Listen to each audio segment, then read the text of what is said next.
On Christmas night, a widowed mother sat in the freezing cold with her children, with nowhere left to go. No home. No help. And no idea how they would survive the night. But what happened next started with 3 words: "Come with me." And the man who said them had a past no one expected. The street was nearly silent, the kind of silence that feels louder than noise, broken only by the faint hum of distant traffic and the soft rattling breath of 2 children trying to stay warm. Their small hands were stiff, their cheeks flushed from the cold, and their eyes kept searching their mother's face for answers she didn't have.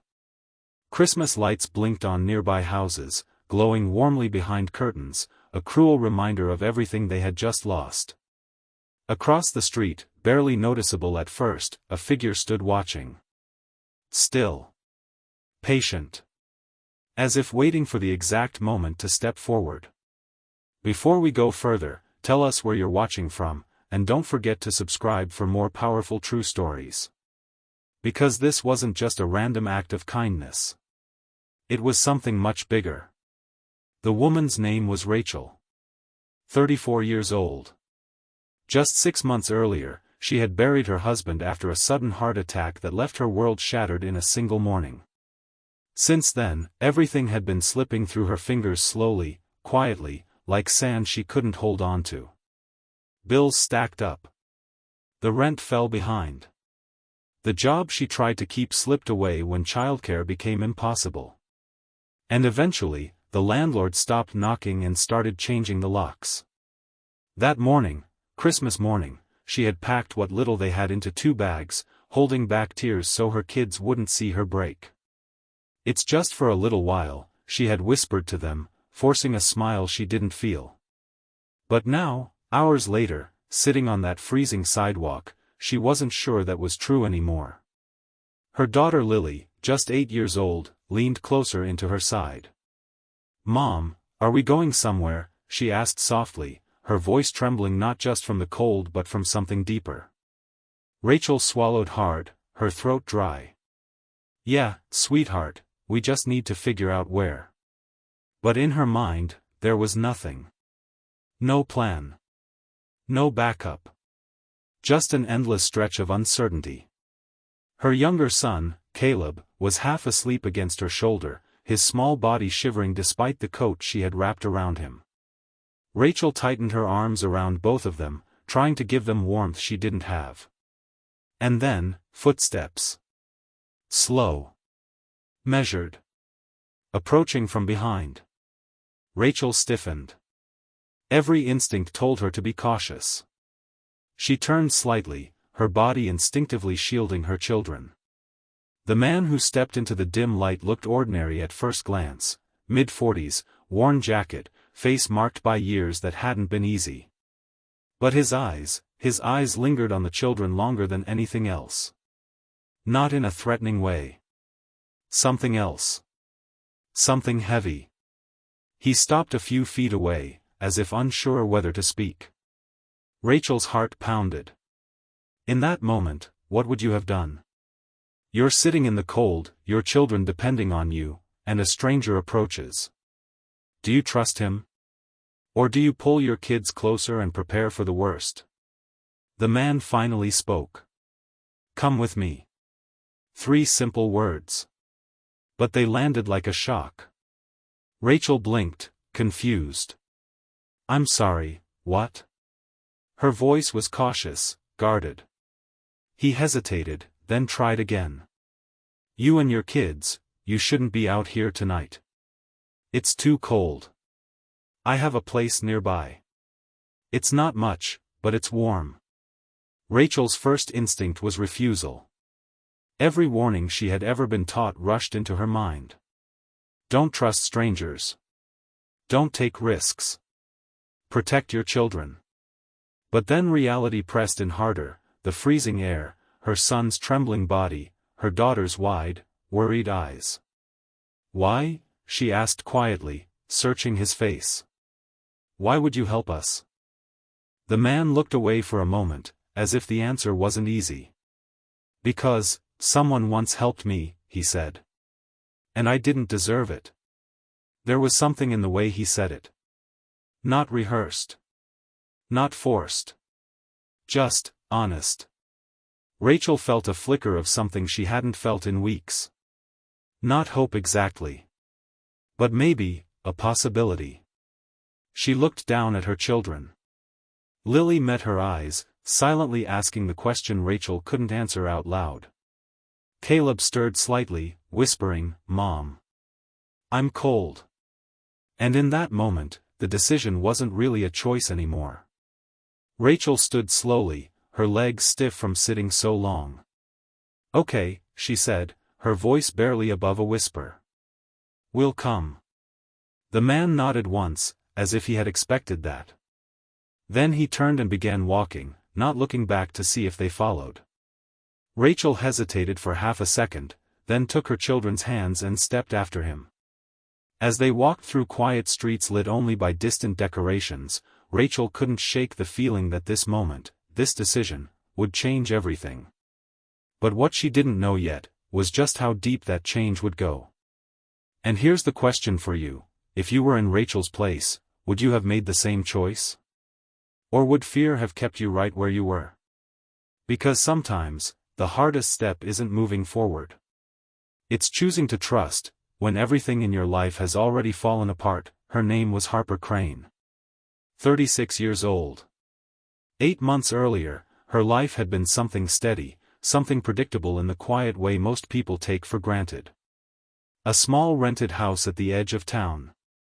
Morning routines filled with school lunches and rushed goodbyes. A husband who always locked the door twice before bed. But that life ended on a rainy Tuesday morning when her husband, Daniel, didn't come home. At first, it was confusion. Then worry. Then hours turned into days, and days into the kind of silence that changes everything. When they finally found him, the answers didn't come with it. Just questions no one could explain. And from that moment on, Harper wasn't just grieving. She was surviving. Alone. 8 months later, survival had worn her down in ways no one could see at first glance. Her oldest, Ethan, had quietly stepped into a role no child should carry. At just 12 years old, he watched everything, noticed everything. The way his mom forced smiles. The way bills stayed unopened on the table longer than they should. He didn't ask many questions anymore. Instead, he stayed close, always just a step behind her, like he believed it was his job to hold things together if she couldn't. Then there was Maya, 10 years old, who felt everything deeply and openly. She didn't try to hide her fear or confusion. When things went wrong, her eyes filled with tears before she could stop them, and she would ask the questions everyone else was too afraid to say out loud. And Caleb, the youngest, just 6.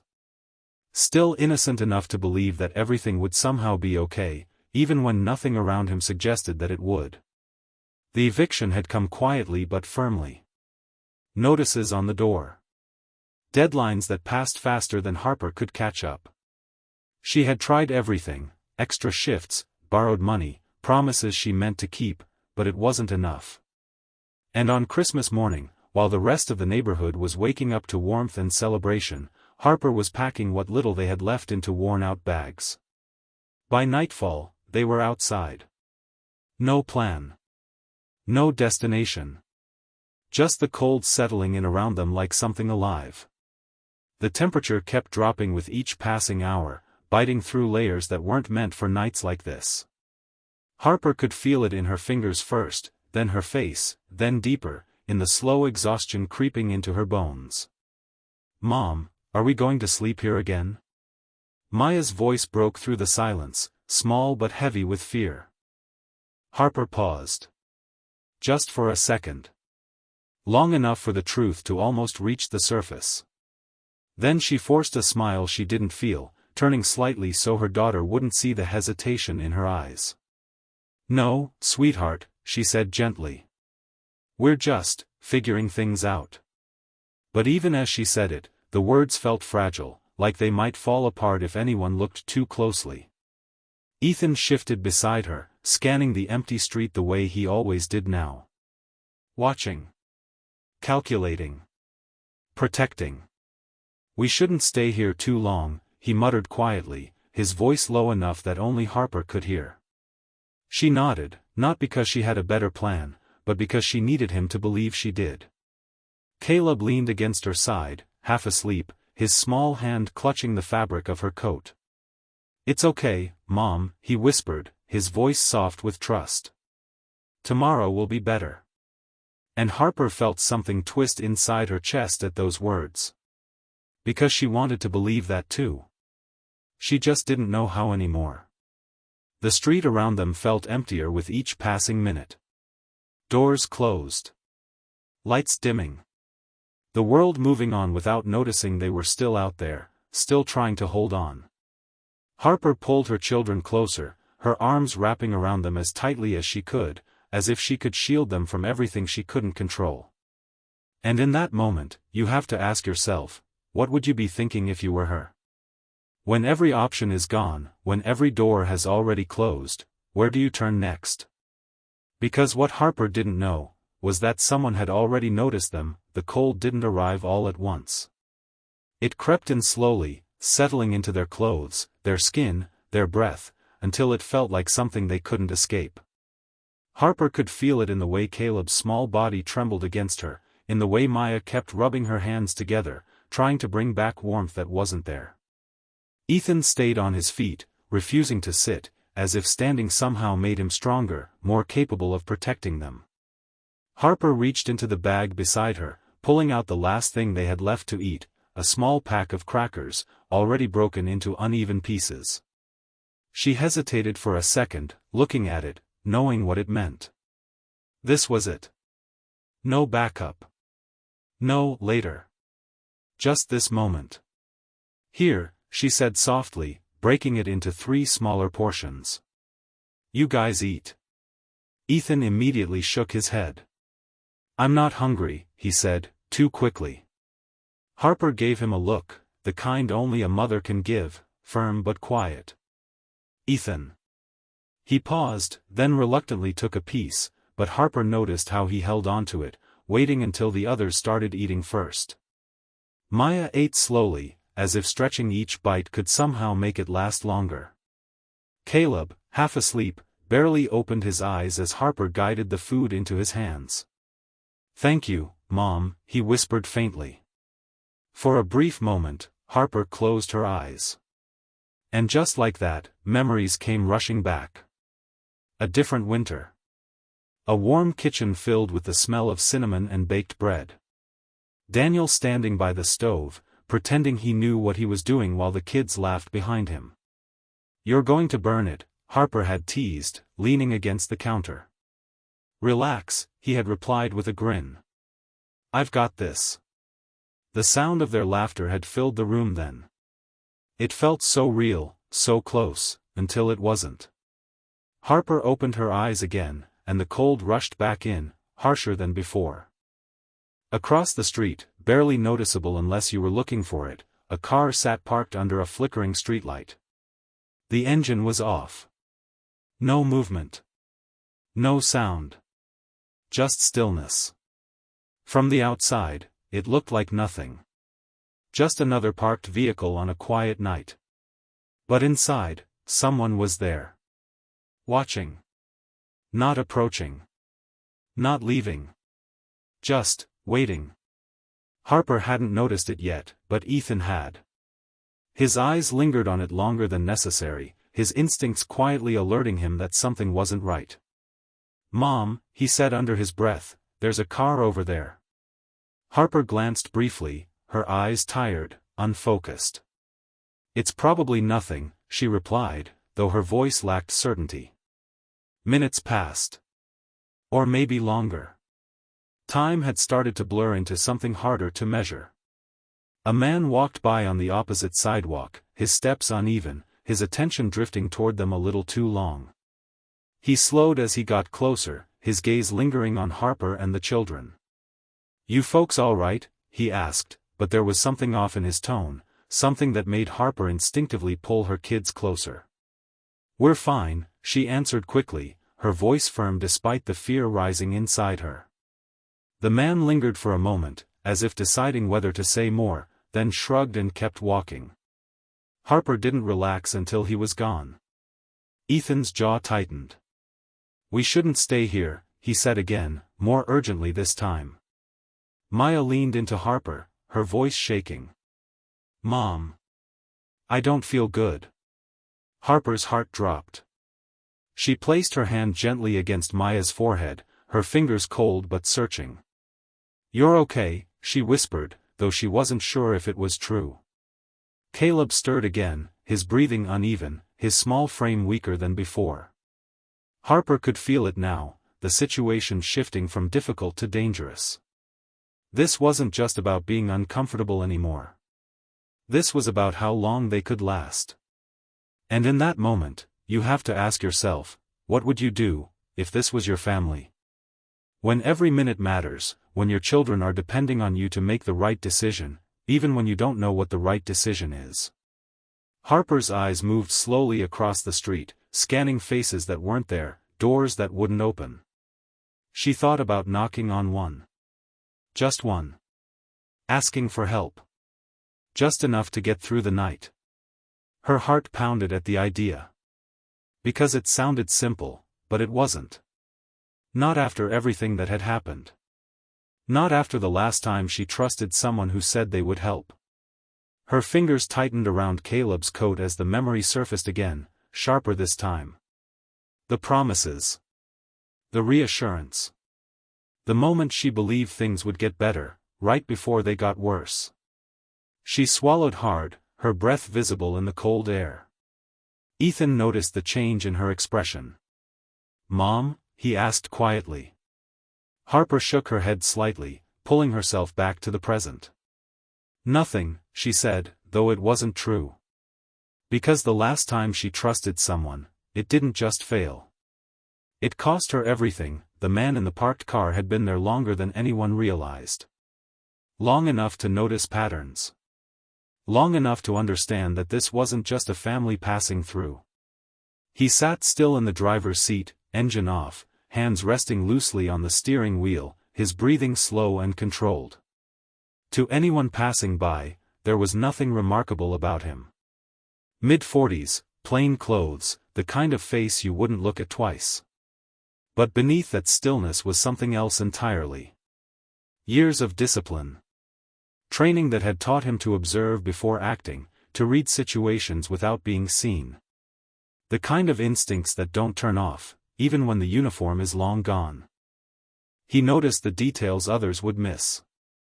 The way the boy kept scanning the street instead of sitting down. Protective. Alert. The way the mother positioned herself slightly in front of the children, even when she was exhausted. Defensive.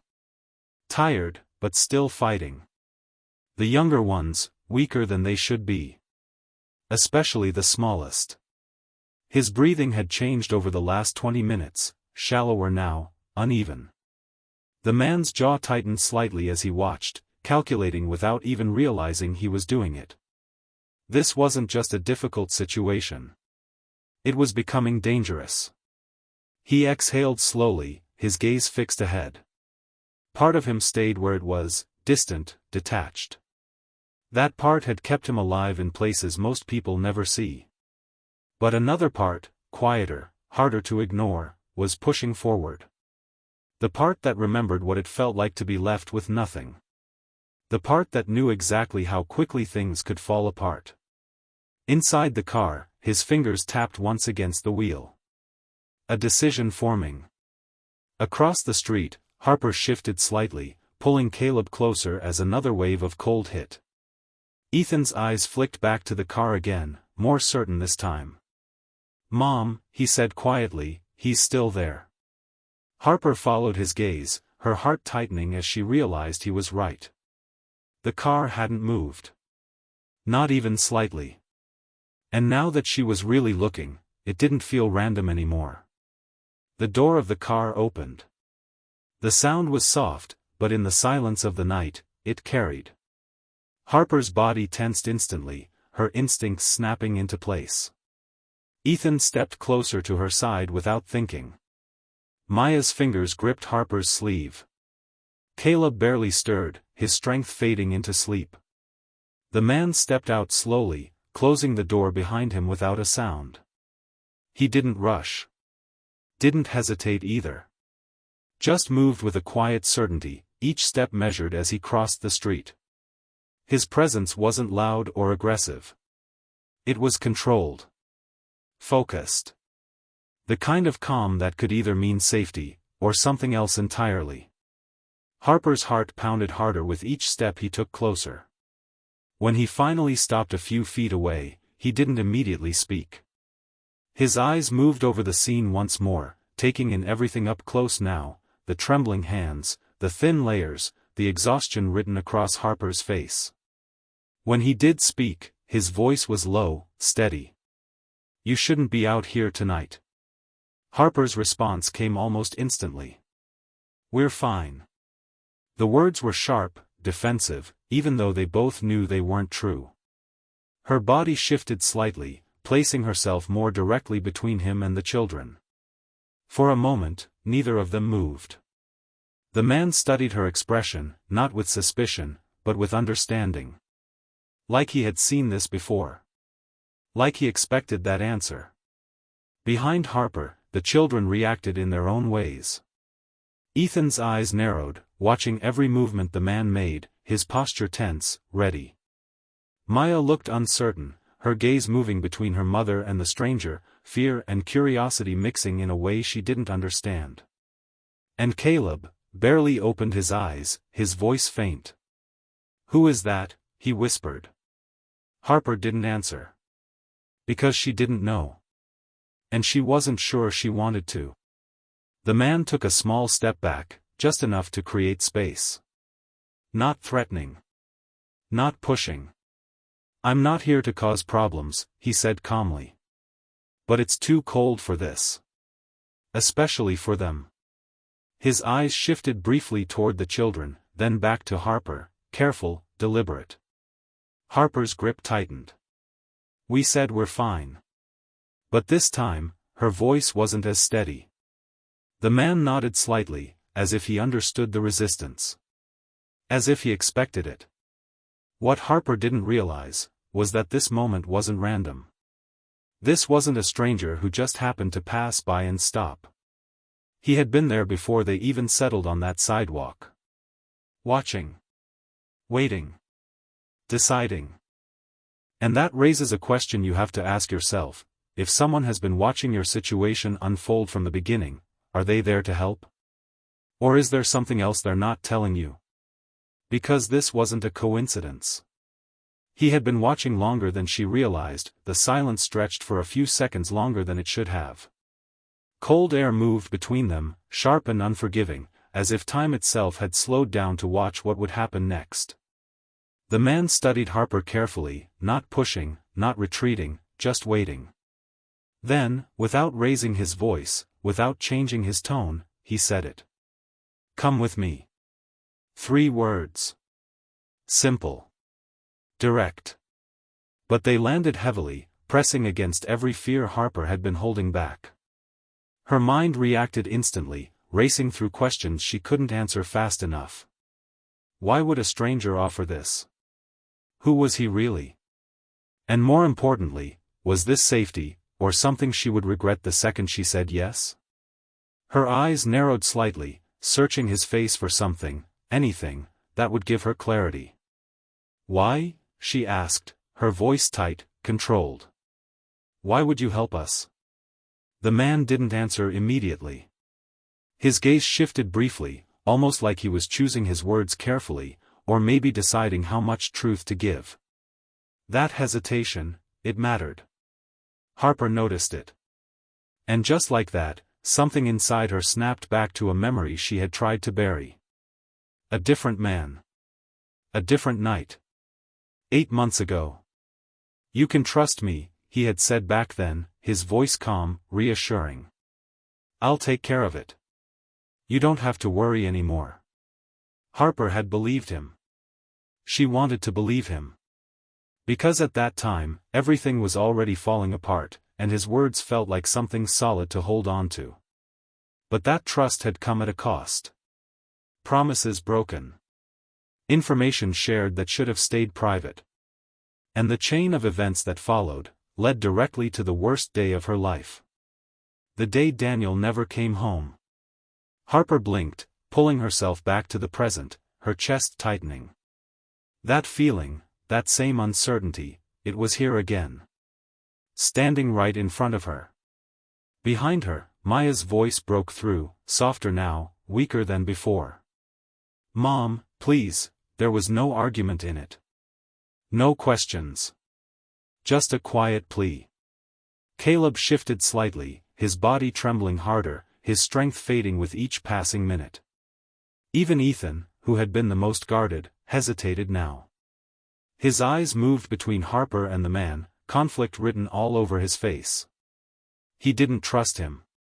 But he could see what was happening. He could feel it. Harper's hands tightened at her sides. The weight of the decision pressed down on her fully now. This wasn't just about her. It never was. It was about them. Every second she waited, the situation got worse. For just a brief moment, the perspective shifts. The man stood there, watching Harper struggle with the decision he already knew she would have to make. From his side, this wasn't uncertainty. It was recognition. He had seen this before. The hesitation. The fear of making the wrong choice when there are no good options left. His eyes moved over her face again, more carefully this time, noticing details he hadn't fully processed before. The shape of her expression. The way she carried herself despite everything. And then it clicked. Not her. Her husband. A memory surfaced, sharp and clear. A name he hadn't heard in months, but hadn't forgotten either. A man connected to a moment, a situation, that had never fully sat right with him. His jaw tightened slightly, the realization settling in deeper. This wasn't random. This wasn't just a family in need. This was connected. Back in the present, Harper was still standing there, her thoughts pulling her in different directions. Her instincts told her to walk away. To protect her children by keeping them close and trusting no one. But reality was louder. The cold. The exhaustion. The way her children were looking at her now, not just for comfort, but for survival. She looked at the man again, this time more carefully. "If we come with you," she started, her voice steady but cautious, "where are we going?" The man met her gaze directly. No hesitation this time. "Somewhere warm," he said simply. "That's all that matters right now." Harper exhaled slowly, her breath visible in the freezing air. This was the moment. The line between holding on and letting go. And here's something you need to think about: when you've already been hurt by trusting the wrong person, how do you ever trust again? Would you take that risk, if it meant saving your children? Or would fear keep you exactly where you are, even if staying meant something worse? Because this man didn't just see a struggling family. He saw something he couldn't ignore. Harper stood there for one last second, her mind pulling her in opposite directions, fear on one side and urgency on the other. The cold had stopped feeling like discomfort and started feeling like a countdown. She looked down at her children, Maya barely holding herself upright, Caleb too quiet now, and Ethan trying to stay strong but no longer able to hide the worry in his eyes. That was the moment everything became clear. This wasn't about pride. This wasn't about fear. This was about survival. She exhaled slowly, the decision settling into her chest like something heavy but necessary. "Okay," she said, her voice low, almost fragile. "We'll come." The words felt unfamiliar as they left her mouth, like stepping into something she couldn't control. The man gave a small nod, not surprised, not relieved, just accepting. As if he had already known she would say yes. The walk to the car was quiet. Harper stayed close to her children, her eyes constantly moving, aware of every detail now. The man opened the back door without a word, stepping aside to let them in first. Ethan hesitated before climbing in, his gaze lingering on the man just long enough to send a silent message, "I'm watching you." Harper followed, helping Caleb settle against her side, while Maya leaned into the other door, her energy nearly gone. The car door shut with a dull, final sound. Inside, the silence felt different. Enclosed. Still. The kind of silence where every thought becomes louder. The engine started, low and steady, and the car pulled away from the curb without urgency. No sudden movements. No tension in his driving. Just calm, controlled motion through empty streets. Harper didn't speak. She watched. Streetlights passed one by one, casting brief shadows across the man's face, but never long enough for her to fully read his expression. Ethan stayed awake, his eyes fixed forward, refusing to relax. But the younger ones, they didn't last long. Maya's head slowly tilted against the window, her breathing evening out as exhaustion finally took over. Caleb followed not long after, his small hand still gripping Harper's coat even in sleep. Harper sat there in the quiet, listening to the soft rhythm of their breathing, feeling the warmth slowly returning to their bodies. For the first time that night, they weren't shivering. And yet, something inside her still refused to settle. Where are we going? The question stayed in her mind, growing heavier with every turn the car made. She watched the roads carefully, trying to recognize anything familiar, but the route felt unfamiliar. Too quiet. Too distant from the parts of the city she knew. Minutes passed. Or maybe longer. Then finally, the car slowed. Harper's body tensed instantly, her senses sharpening again. The vehicle turned into a long driveway, gravel crunching softly beneath the tires. Her eyes lifted, and that's when she saw it. A house. Large. Still. Set back from the road, surrounded by darkness except for a single light near the entrance. It didn't look abandoned. It didn't look welcoming either. Just quiet.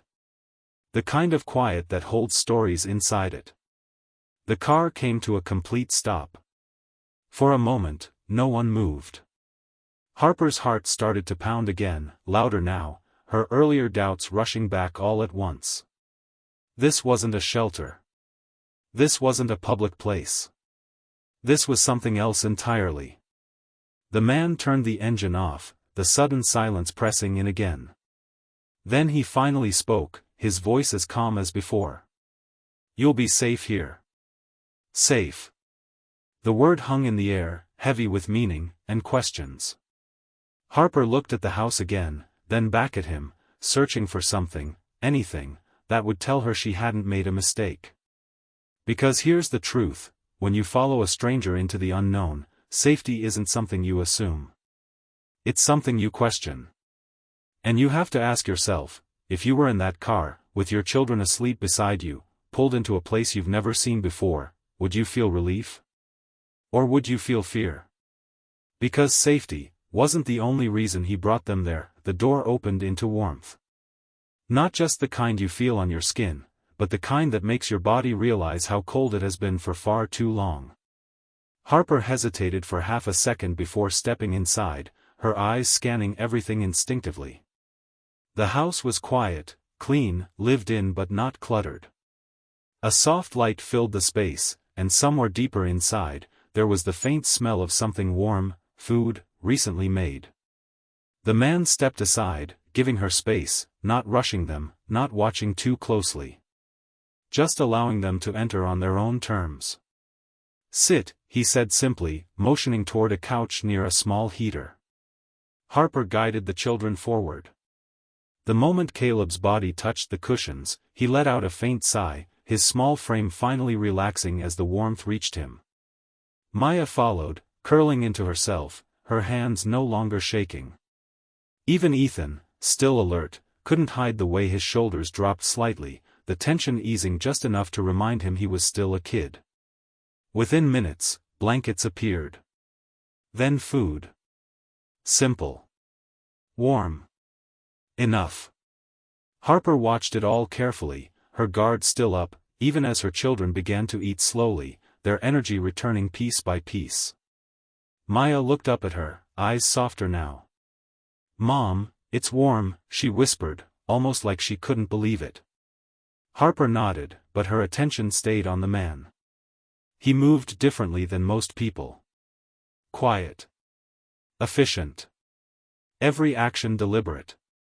No wasted motion. When he reached for something, he already knew where it was. When he spoke, it was measured. Controlled. It wasn't something you would notice immediately, but once you did, you couldn't unsee it. "You've done this before," Harper said finally, her voice calm but searching. The man paused briefly, then nodded once. "Something like that." He didn't elaborate. But he didn't need to. A few moments passed before he added, almost as an afterthought, "I used to serve." His tone wasn't proud. It wasn't heavy either. Just a fact, stated without weight. Harper studied him more closely now. It made sense. The way he observed. The way he moved. The way he had approached them without hesitation but without pressure. "Military?" she asked quietly. He gave a small nod. "A long time ago." There was a pause. Then his eyes shifted back to her, holding just a little longer this time. "I knew your husband." The words landed without warning. Harper froze. For a second, she didn't react at all, like her mind hadn't caught up yet. Then it hit her all at once, her breath catching as her body went still.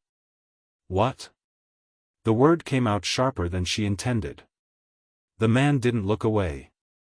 "Daniel," he said, confirming it. "I knew him." Harper's heart started to race again, but this time it wasn't fear. It was something deeper. Confusion. Shock. 1,000 questions crashing into each other at once. "How?" she asked, her voice quieter now, almost afraid of the answer. The man leaned back slightly, his expression unchanged, but something in his eyes shifted. Not hesitation. Not regret. Just memory. "He saved my life." The room fell completely silent. Maya stopped eating. Ethan looked up instantly, his focus snapping back. Even Caleb stirred slightly, though he didn't fully wake. Harper stared at him, searching his face for any sign that this wasn't real. "That doesn't make sense," she said slowly, shaking her head. "Daniel wasn't, he wasn't in the military." "He didn't," she stopped herself, the words catching. The man watched her carefully. "There's a lot you don't know," he said quietly. And something about the way he said it, it wasn't dismissive. It wasn't vague. It was certain. Harper felt her chest tighten again, but this time for a different reason. Memories started to shift in her mind. Small things she had ignored before. Late nights. Phone calls he would step outside to take. The way he sometimes seemed distant, like he was carrying something he couldn't explain. "No," she whispered, more to herself than to him. "That's not possible." But even as she said it, doubt had already taken hold. The man leaned forward slightly, his voice lowering just enough to carry weight without force. "The night he died," he said, "it wasn't what you were told." Harper's breath stopped. 8 months of grief, of trying to make sense of something that never fully added up, suddenly felt unstable. Like the ground beneath it was shifting. "What are you saying?" she asked, her voice barely steady now. The man didn't answer immediately. He held her gaze, letting the silence stretch just long enough for the weight of what was coming to settle in. Because the truth wasn't simple. And it wasn't something she had been given. The truth about that night was something no one had told her. The room felt different now. Warmer, yes, but heavier. Like the air itself had shifted, pressing down on everything that had once felt certain. Harper stood slowly, her movement stiff, her mind trying to catch up with what she had just heard. "No," she said again, this time louder, her voice shaking. You don't get to say something like that and just sit there. If you know something about my husband, you tell me now. Her words weren't just anger. They were years of confusion, grief, and unanswered questions finally breaking through. The man didn't flinch. He didn't raise his voice either. He just watched her, steady, grounded, like he understood exactly why she was reacting this way. He didn't want you involved, he said calmly. That's the truth. Harper shook her head immediately. Involved in what? She demanded, her voice rising. Daniel worked, he came home, he took care of his family. That's it. That's who he was. But even as she said it, her voice faltered slightly. Because now, she wasn't entirely sure. The man leaned forward, resting his arms lightly against his knees, his tone still controlled but heavier now. That's who he wanted you to see, he said. And most of the time, that's who he was. But there were things he got pulled into. Situations that weren't simple. People who don't just walk away when they're done with you. Harper's chest tightened, her breathing uneven now. What are you saying? She whispered. He was trying to keep you safe, the man said. All of you. The words landed differently than everything else. Not like an accusation. Not like a secret. Like a truth that had been carried for too long. Harper's eyes filled, but she didn't look away. By lying to me? She asked, her voice breaking slightly. By hiding things that could get him killed? The man didn't interrupt. He let her speak, let the emotion come through. Do you have any idea what that does? She continued, her voice shaking more now. To sit there, and not understand why he's gone. To replay everything over and over, wondering what you missed. The man's expression shifted slightly for the first time. Not defensive. Not distant. Just, regret. I do, he said quietly. Harper paused. Something about the way he said it made her stop. He exhaled slowly, his gaze lowering for a brief moment before returning to her. I was there, he admitted. Not when he died, but close enough. Close enough to know how things went wrong. Harper's heart pounded again, faster now. Then tell me, she said, stepping closer. Tell me what happened. The man's jaw tightened slightly, like the memory wasn't easy to revisit. He got involved with people who move information, he said carefully. Dangerous people. The kind that don't leave loose ends. At first, it wasn't supposed to go that far. He thought he could handle it. Keep it contained. Keep it away from you. He paused briefly, his eyes meeting hers again. But situations like that, they don't stay contained. Harper felt her knees weaken slightly, but she forced herself to stay standing. Every word felt like it was pulling apart the version of her husband she had held onto for 8 months. So what? He was hiding something from me this whole time, she asked, her voice quieter now, but heavier. The man didn't answer immediately. Because there wasn't a simple answer. He was protecting you, he said finally. But yes, he was hiding things too. The truth sat there between them, uncomfortable and complicated.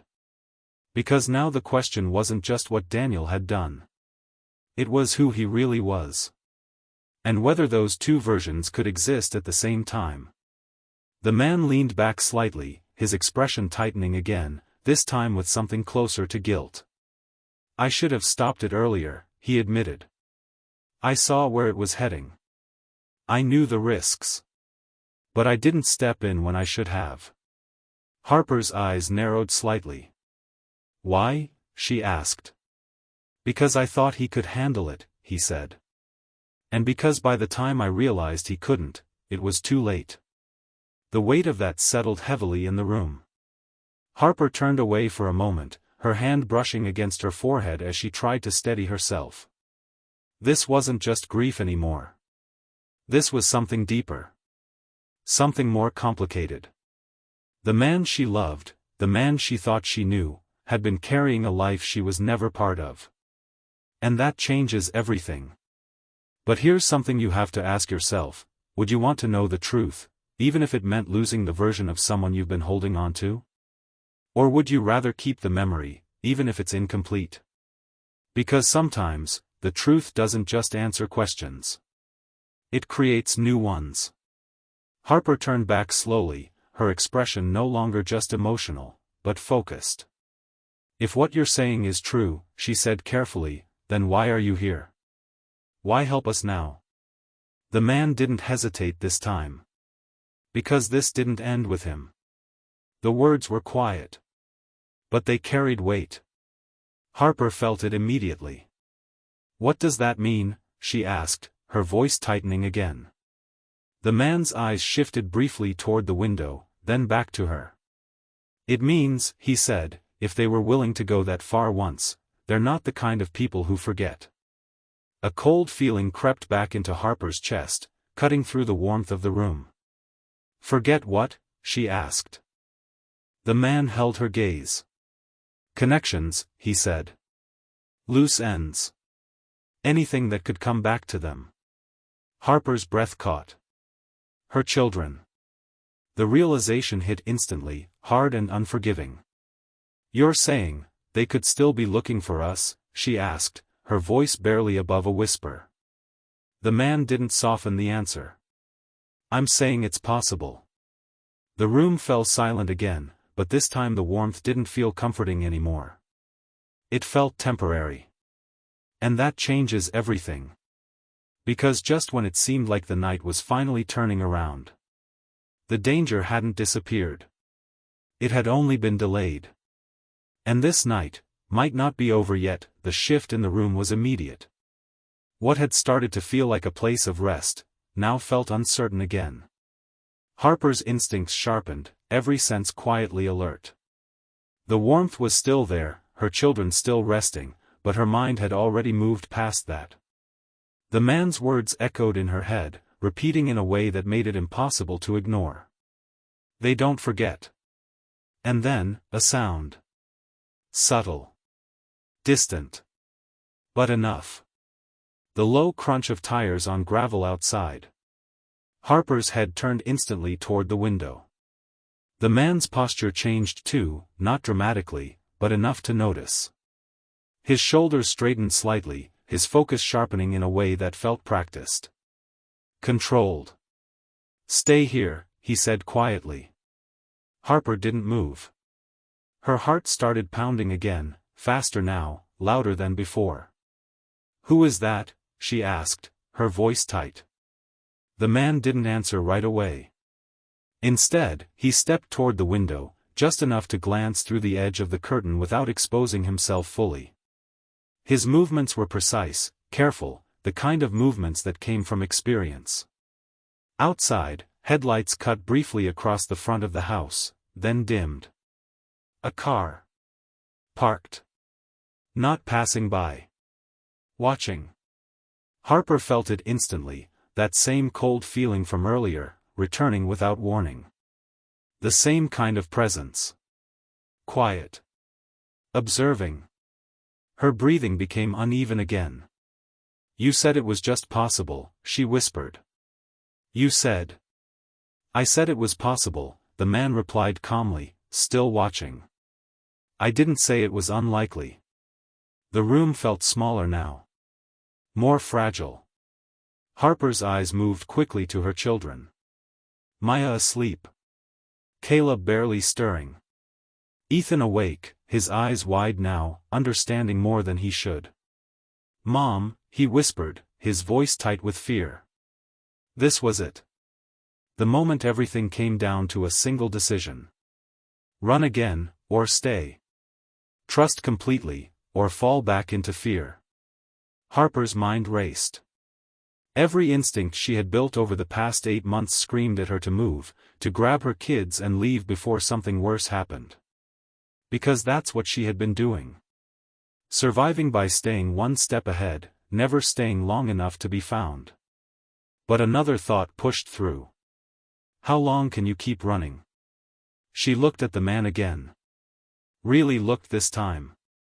Not as a stranger. Not as a risk. But as someone who had already stepped in when no one else did. Someone who had brought them in from the cold without asking for anything in return. Someone who knew things he didn't have to share, but chose to anyway. "Who are they?" she asked, her voice steadier now. The man didn't turn fully, but he answered. "People who don't scare easily," he said. "But they don't like attention either." Harper swallowed hard. Another sound outside. A door opening. Then closing. Closer now. The choice was right in front of her. And here's the question you need to ask yourself: if you've spent months running from everything, barely holding your life together, and suddenly you're given one chance to stop, do you take it?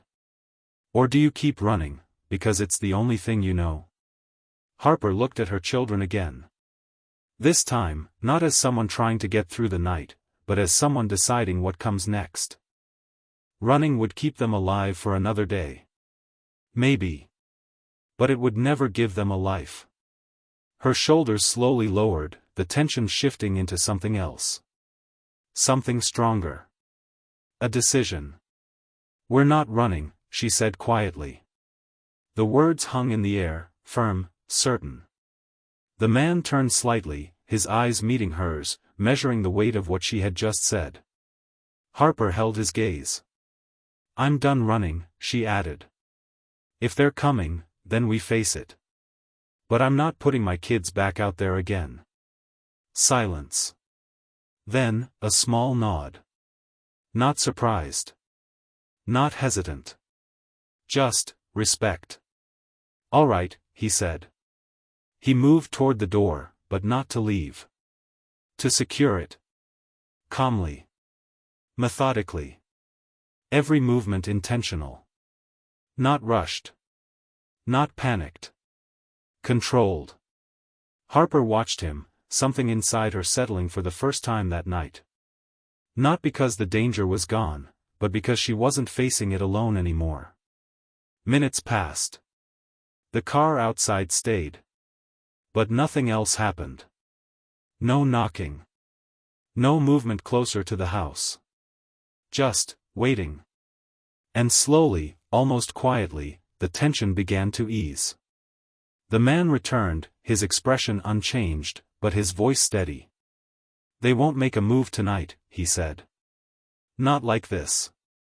Harper let out a breath she didn't realize she had been holding. Her body felt heavy now, exhaustion finally catching up to her. The man looked at her again, this time not as someone assessing a situation, but as someone making a decision of his own. "You can stay here," he said. "Not just tonight." Harper blinked, caught off guard. "What?" "This place," he continued, gesturing around them. "It's secure. It's off most people's radar. And I can make sure it stays that way." He paused briefly, choosing his words carefully. "You and your kids, you won't have to keep moving. You won't have to keep looking over your shoulder every second." Harper stared at him, her mind trying to process what he was offering. "A home?" she asked quietly. "Yes." "And protection?" He nodded once. "Yes." "And why would you do all that for us?" she asked, her voice softer now, but still searching. The man held her gaze. "For him," he said simply. "And because I should have done more when it mattered." The honesty in that answer landed differently. No excuses. No hidden angle. Just truth. Harper looked around the room again. The warmth. The quiet. Her children finally resting without fear. Then back at him. And for the first time, she didn't feel uncertainty. She felt something else. Relief. "You're not alone anymore," he said. And this time, she believed him. The house settled into quiet after the tension passed. Outside, the night remained cold and dark, but inside, warmth wrapped around the family like a shield. Harper sat quietly on the edge of the couch, watching her children sleep. Maya's small chest rose and fell steadily, Caleb curled into her side, and Ethan finally let his guard down, eyes closed, no longer scanning the shadows. Relief washed over her in a way she hadn't felt in months, raw, heavy, and yet somehow freeing. She finally allowed herself to lean back, letting the tension in her body melt slowly. A single tear traced down her cheek, but it wasn't grief anymore. It was the weight of survival, the realization that for the first time in a long time, she and her children were truly safe. The man sat nearby, quiet, watching without intrusion, a calm presence that didn't need to be explained. Harper thought back over the night, the fear, the distrust, the hesitation, and she realized something profound. Sometimes, the people we fear the most, the strangers we instinctively mistrust, are the ones sent to save us. The ones who see the danger we can't escape on our own. The ones who give us a chance to stop running and finally stand still. And now, she thought quietly to herself, to you watching. What would you have done that night? Would you have trusted him? Would you have let your fear guide you, or your hope? The answers aren't easy. But for Harper, she chose hope. And for the first time in a long time, it felt like a choice worth making. Before we close, let us know in the comments where you're watching from, we'd love to hear your thoughts.